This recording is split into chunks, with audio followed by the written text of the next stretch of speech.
पुढच्या बातमीकडे मराठा आंदोलक मनोज जरांगे पाटील यांच्या विरोधात अटक वॉरंट काढण्यात आले। नाट्य निर्मात्याची फसवणूक केल्या प्रकरणी हा आरोप आहे। नाटकाचे प्रयोगाचे पैसे न दिल्याचं प्रकरण आहे। जरांगेंसह 2 आरोपींविरोधात अजामीनपात्र वॉरंट काढलेला आहे। बघा, मराठा आंदोलक मनोज जरांगे जे आता सध्या उपोषणाला बसलेले, त्यांच्या उपोषणाचा 4था दिवस आहे। तर दुसरीकडे ही बातमी येते की त्यांच्या विरोधात अटक वॉरंट आहे। आपण अधिक माहिती घेऊया, आमचे प्रतिनिधी अक्षय बडवे आपल्या सोबत आहेत। अक्षय, नेमकं काय प्रकरण आहे? खरं तर हा प्रकरण जे आहे ते 2013 मधलं आहे। 2013 मध्ये जालना या जिल्ह्यामध्ये शंभूराजे या नाटकाचं 6 प्रयोग आयोजित केले गेले होते, ज्यामध्ये मनोज जरांगे पाटील, अर्जुन जाधव व दत्ता बहिर यांनी जे तक्रारदार धनंजय घोरपडे आहे यांच्याकडून हे सगळं नाटकाचं आयोजन केलं होतं। प्रत्येक प्रयोगाला 5 लाख याप्रमाणे 30 लाख रुपये घोरपडे यांना देण्याचं आयोजकांनी कबूल केलं होतं, परंतु या प्रयोगांचे पूर्ण पैसे घोरपडे यांना देण्यात आलेले नव्हते।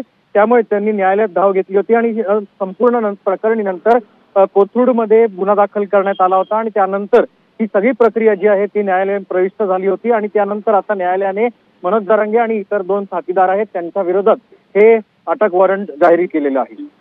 अक्षय, आता यावर मनोज जरांगेंची प्रतिक्रिया मिळणं महत्त्वाचं आहे आणि नंतर यापुढे कशी प्रोसेस होते ते बघणं देखील महत्त्वाचं आहे। तुम्ही सविस्तर माहिती दिलीत त्याबद्दल धन्यवाद।